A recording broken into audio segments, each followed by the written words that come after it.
அட்வொகேட்டாக இருந்தால் டோல்கேட்டை ஃப்ரீயாக யூஸ் பண்ண முடியுமா? நோ, முடியாதுன்னு சொல்லிட்டு இப்போ ரீசெண்டாக மெட்ராஸ் ஹைகோர்ட்டில் சொல்லியிருக்காங்க. ஸோ அட்வொகேட்ஸாக இருந்தாலும் நார்மல் பப்ளிக் போல் டோல் ஃபீஸ் கட்டிட்டு தான் நம்ம வந்துட்டு போக முடியும், வர முடியும் அப்படி சொல்லியிருக்காங்க. ஸோ இதனால் சில அட்வொகேட்ஸ் கோவமாகவும் இருக்காங்க. பார்ப்போம், அப்பீலுக்கு போனது பிறகு என்ன நடக்குது அப்படிங்கிறத வெயிட் பண்ணி பார்க்கலாம். ஸோ இந்த வீடியோ பார்க்குற நீங்கள் அட்வொகேட்ஸாக இருக்கிறீங்க, இல்லை பப்ளிக் பர்சனாக இருக்கீங்க அப்படின்னாலும் இந்த மாதிரி ஜட்ஜ்மெண்ட் சொன்னது உங்களுக்கு உங்கள் மனநிலையில் எப்படி தோணுது அப்படின்னு சொல்லுங்கள்.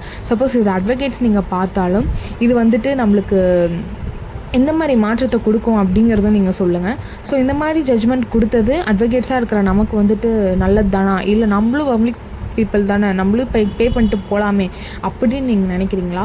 இல்லைனா வந்துட்டு நம்மளுக்கு இந்த மாதிரி ஒரு எக்ஸப்ஷன் இருந்தாலும் நல்லா தானே இருக்கும், ஏன் நம்ம ஏன் ஃபீஸாக பே பண்ணணும் அப்படின்னு நீங்கள் நினைக்கிறீங்களா? அப்படிங்கிறத நீங்கள் வந்து கமெண்ட் செக்ஷனில் சொல்லுங்கள். ஸோ இந்த வீடியோ பிடிச்சிருந்தா கண்டிப்பாக லைக் போட்டுருங்க. தேங்க்யூ.